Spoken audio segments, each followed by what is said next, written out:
بسم اللہ الرحمن الرحیم۔ السلام علیکم۔ امید سحر کے پلیٹ فارم سے ڈاکٹر رقیہ عباسی آپ کی خدمت میں حاضر ہیں۔ آج میں آپ کے لیے سورہ انعام کی تعارف لے کر حاضر ہوئی ہوں۔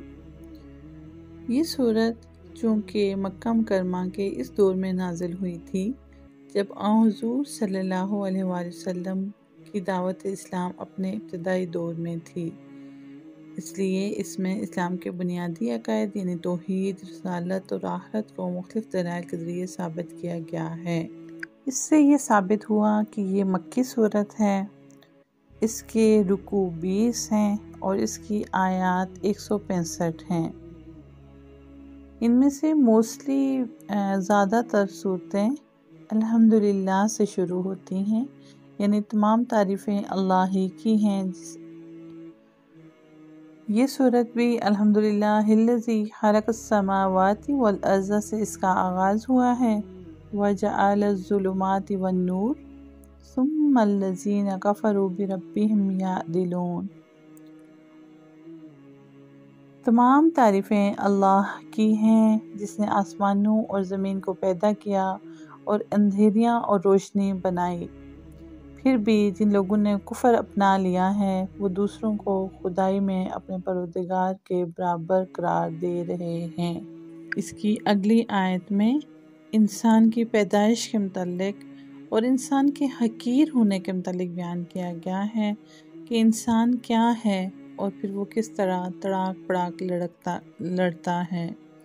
وَالَّذِي خَلَقَكُم مِّن طِينٍ ثُمَّ قَضَىٰ أَجَلًا وَأَجَلٌ مُّسَمًّى عِندَهُ ثُمَّ أَنتُمْ تَمْتَرُونَ۔ وہی ذات ہے جس نے تم کو گیلی مٹی سے پیدا کیا، پھر تمہاری زندگی کی ایک میعاد مقرر کر دی اور دوبارہ زندہ ہونے کی ایک متعین میعاد اسی کے پاس ہے، پھر تم کس شک میں پڑے ہوئے ہو۔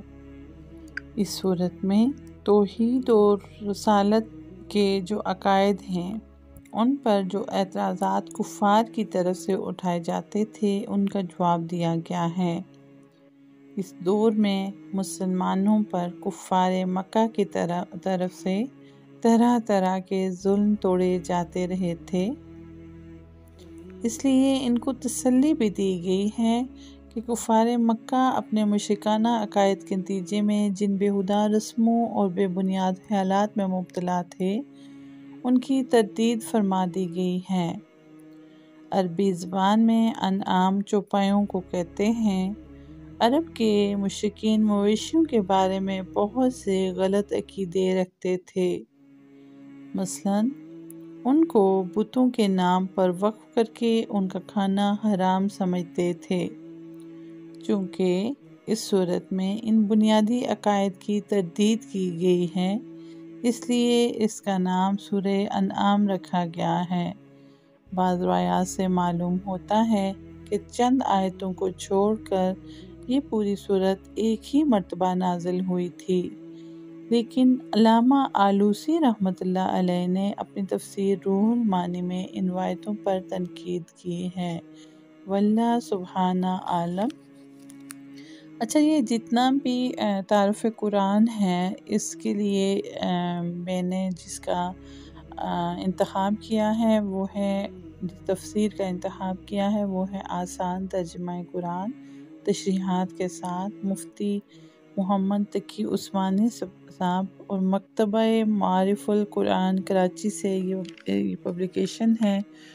اور صرف تعارف پیش کرنے کا مقصد یہ کہ جو لوگ قرآن سے واقف ہونا چاہیں، قرآن سے متعارف ہونا چاہیں، ان کو ایک بنیادی تعارف مل جائے کہ ان سورات کی شان نزول کیا ہے، کس وجہ سے یہ سورات نازل ہوئی ہیں اور بنیادی طور پر ان سورتوں کے ناموں کے مفاہیم کیا ہیں۔